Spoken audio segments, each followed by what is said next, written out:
Ce mardi 26 octobre va s'ouvrir le procès d'une affaire hors norme.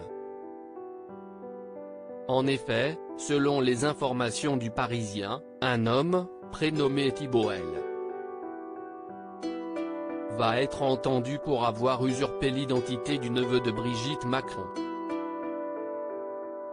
L'affaire remonte en 2018.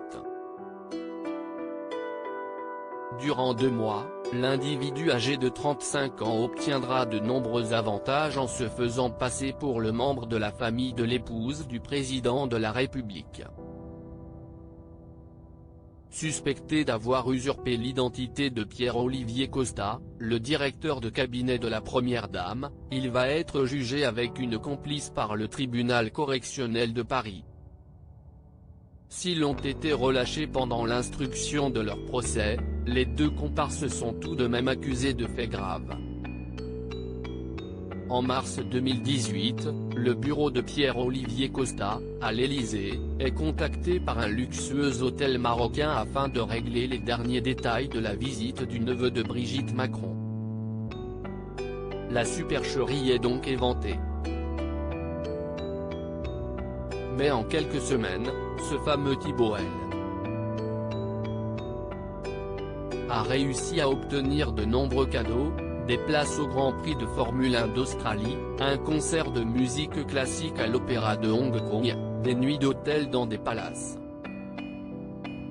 Le mode opératoire se caractérise par un mécanisme de renvoi mutuel de référence entre les 2 mis en examen. L'idée est apparemment de rendre plus crédible une démarche qui associe plusieurs personnes dans des rôles différents, secrétaire de Madame Macron, directeur de cabinet, neveu. Explique le juge Pascal Gastineau. Thibault L, fasciné par les personnalités publiques ou ayant un certain pouvoir, les 2 escrocs sont rusés. En effet, selon les informations du quotidien, ils arriveraient à leur fin, notamment en faisant coller leurs demandes à l'actualité.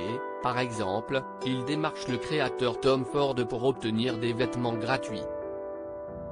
La raison, la volonté du couple Macron d'être habillé par un artiste américain, pour sa visite chez Donald Trump.